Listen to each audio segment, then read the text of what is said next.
Today I'm going to show you how to make a rose out of pages from an old book. This is one of my most popular programs. I get asked to do it almost every year.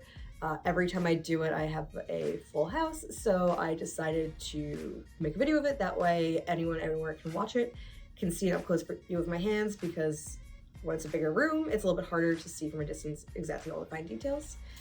They're fairly simple once you get the hang of it, and they're cheap, so you can make as many as you want, and you can just have millions of roses and use them for decorations, use them for all different types of things once you learn these skills for it. And once you get one step, it just kind of repeats over and over again. So follow along and learn how to make a book page rose with me.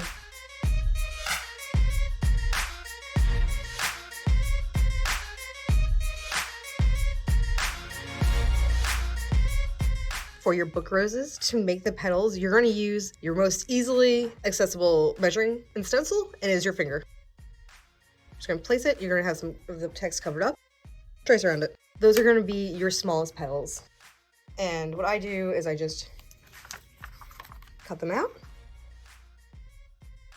And it's going to be a flower. They don't need to be perfect. The petals on flowers aren't perfect, and yours don't need to be either. So now you're going to take your smallest one, put it next to it, and then just trace around it a little bit bigger. Cut out your second size petal. Make your pile for the second size. Take that one, trace around it, making it just a little bit bigger each time.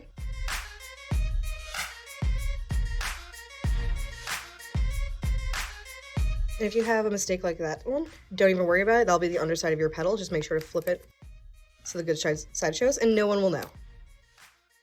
So we've got 1, 2, 3 sizes, 4.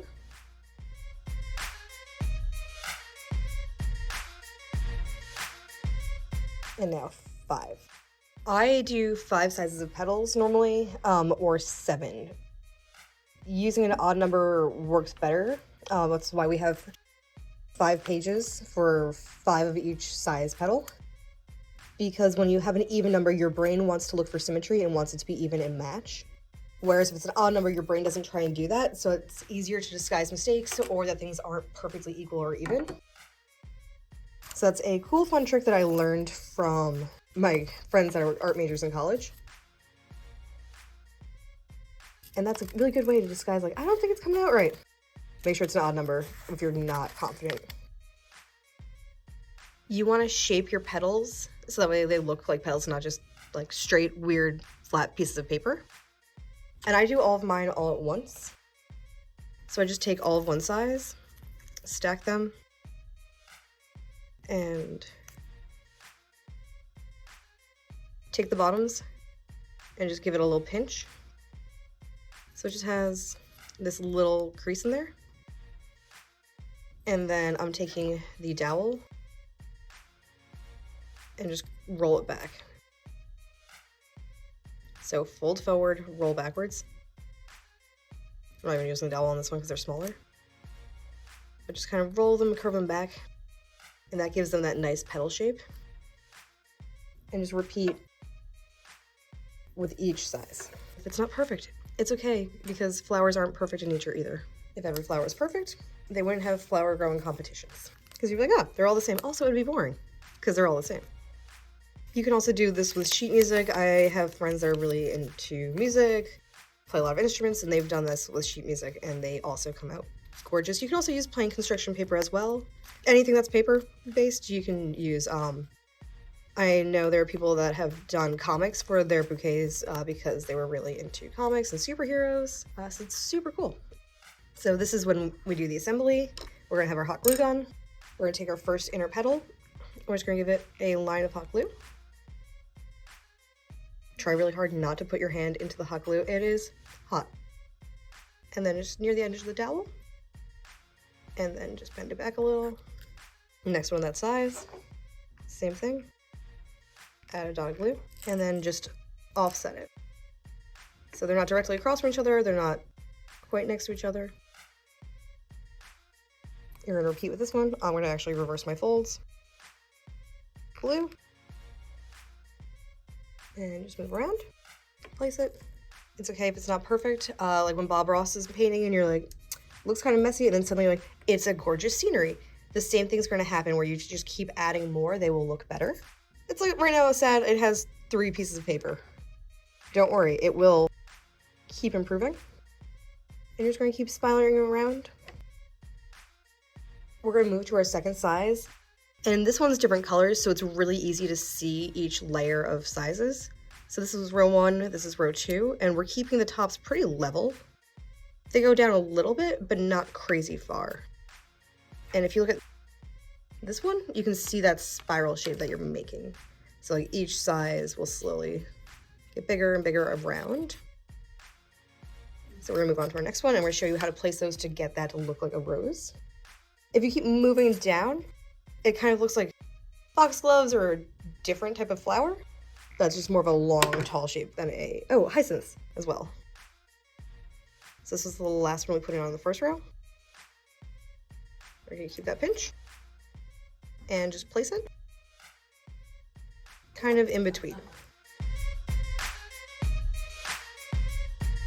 Our next petal for row 2. That was the first one for row 2. We're just gonna turn a little bit and place it.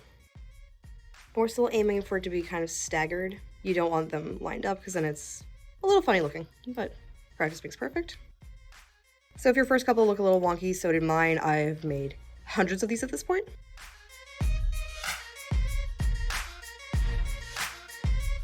And so you're just gonna keep placing them going around. We're gonna do the next row. If yours looks a little wonky, it's totally fine. Like I said, flowers are never perfect. And my first several were noticeable improvement each time. I've now made hundreds of these, so I'm pretty good and pretty fast at them. So don't compare your step 1 to my step 100 and whatever on flowers. Enjoy it, have fun making them. And I'm still fiddling with them, so as I place them, I just kind of adjust the flower petals, bend them. That's the great part about them being paper, is you can kind of finesse them and zhuzh them to where you want to be. And there we go, that is row 3. And like I said, the more you add, the better it looks, because you're like, oh, well now it's actually a flower and not just like random pieces of paper I glued together and hoped for the best with.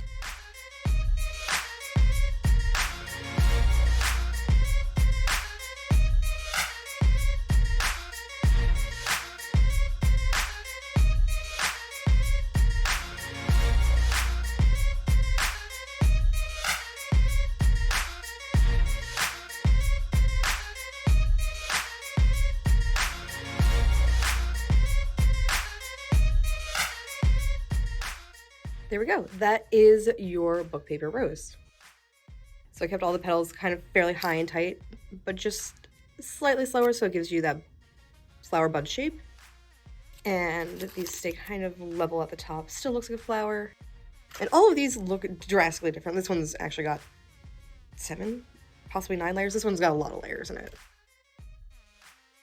But they all are different. They all have different shapes, and that's totally fine because that's true with flowers as well. Once you learn how to make one book rose, you can do a ton of different things with it. The sky's kind of the limit. Like I said, you can make a whole bouquet. So these are all book roses. I, instead of using a pen, used a gold marker to give that detail in it.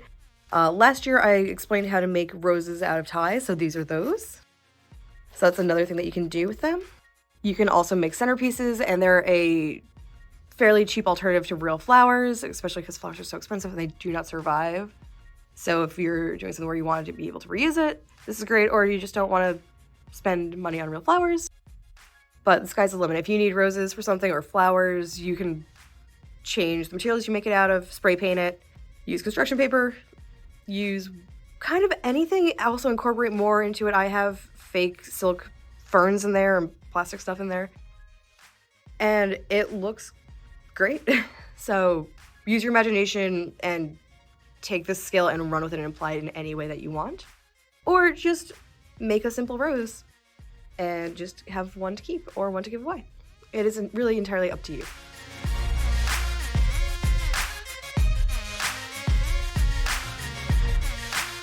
Support public libraries. Like, share, and subscribe for more great videos.